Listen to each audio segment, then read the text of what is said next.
معصوم فرماتے ہیں ہر شب جمعہ ہزارہ گنہگار وادی برہوت سے آزاد ہو جاتے ہیں۔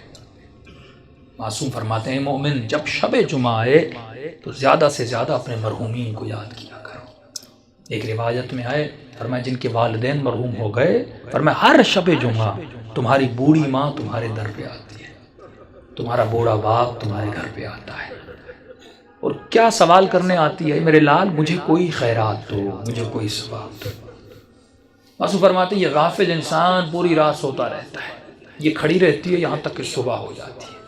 ملائک کہتے ہیں اب جانے کا وقت ہے، کہتی ہے نہیں اب اٹھے گا نماز پہ مجھے کچھ نہ کچھ تو خیرات دے گا، لیکن فرماتے سورج نکل جاتا ہے، یہ غفلت کی نیند میں سوتا رہتا ہے۔ یہ بوڑھی ماں اور مرحوم روتا ہوا جاتا ہے اور کہتی ہے کہ میرے لال اگر تو آج مجھے کچھ دیتا تو میں بھی تمہارے لیے دعا کرتی۔ فرمایا والدین وہ واحد وجود ہے پروردگار عالم نے جو بنایا ہے، مرنے کے بعد بھی ماں کی دعا بیٹے کے حق میں قبول ہوتی ہے۔ یہاں تک فرمایا اگر پریشان ہو مصیبتوں میں ہو ماں کی قبر پہ چلے جاؤ، باپ کی قبر پہ چلے جاؤ، وہاں اس کے لیے کچھ مانگو اور دعا کرو، خدا اس کے صدقے میں، کیونکہ مرنے کے بعد بھی ماں بیٹے کی تکلیف کو دیکھنا پسند نہیں کرتی۔ تو تصور کرو اس دنیا میں جس کو اللہ نے ماں بنایا وہ ہماری تکلیفوں کو برداشت نہیں کرتی، اور مولا علی فرماتے ہیں کہ میں تمہارے باپ سے بھی زیادہ تم سے محبت کرتا ہوں۔ جناب سیدہ فرماتی ہیں ہم تمہاری ماؤں سے زیادہ تم سے محبت کرتے ہیں۔ امام رضا فرماتے ہیں مومن اگر امام سمجھ کے ہم سے باتیں نہیں کر سکتا تو باپ سمجھ کے باتیں کر، باپ سمجھ کے نہیں کر سکتا بھائی سمجھ کے باتیں کر، بھائی سمجھ کے بات نہیں کر سکتا، یہاں تک فرمایا دوست سمجھ کے باتیں کر، کبھی ہم سے ناراض نہ ہوا کر۔ ایک مولا کا چاہنے والا گنہگار تھا، ساتویں امام کا زمانہ تھا، گلی پتلی سی تھی اور شراب کی اس میں عادت تھی، ہاتھ میں شراب تھا اور آگے بڑھ رہا تھا، سامنے امام کو آتے ہوئے دیکھا، شرمندہ ہوا کہ مولا کو کیسے میں فیس کروں گا، اس نے فوراً اپنا چہرہ دیوار کی طرف کر دیا تاکہ مولا گزر جائے اور مجھے نہ دیکھیں۔ امام جیسے آئے اس کے قریب آئے، اس کی پیٹھ پہ ہاتھ لگایا، کہا کہ اپنا منہ کیوں پھیرا ہے؟ فوراً اس نے چہرہ امام کا مولا میں نے دیکھا نہیں، بہانہ بنایا۔ تو امام نے کہا ہاتھ میں کیا ہے؟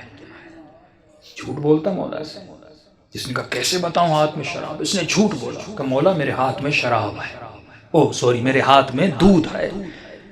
تو امام نے کہا اگر دودھ ہے تو تھوڑا ہمیں بھی پلا، ہم بھی پینا چاہتے ہیں۔ اب کہتا ہے میرے ہاتھ کانپ رہے تھے، تھا تو شراب اس برتن میں، کروں تو کیا کروں؟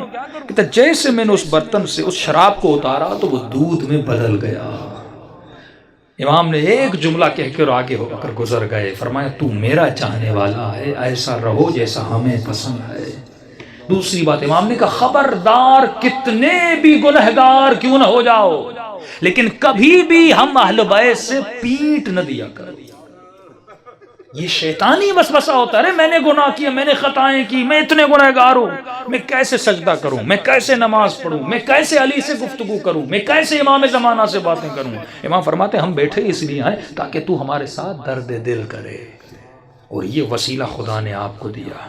امام رضا فرماتے ہیں ہمارے چاہنے والے چھوٹی چھوٹی باتوں کے لیے ہمیں ہماری سیدہ فاطمہ کا واسطہ نہ دیا کرو، کیونکہ ہم ہر مصیبت برداشت کرتے ہیں لیکن اپنی دادی کی مصیبت برداشت ہم سے نہیں ہوتی۔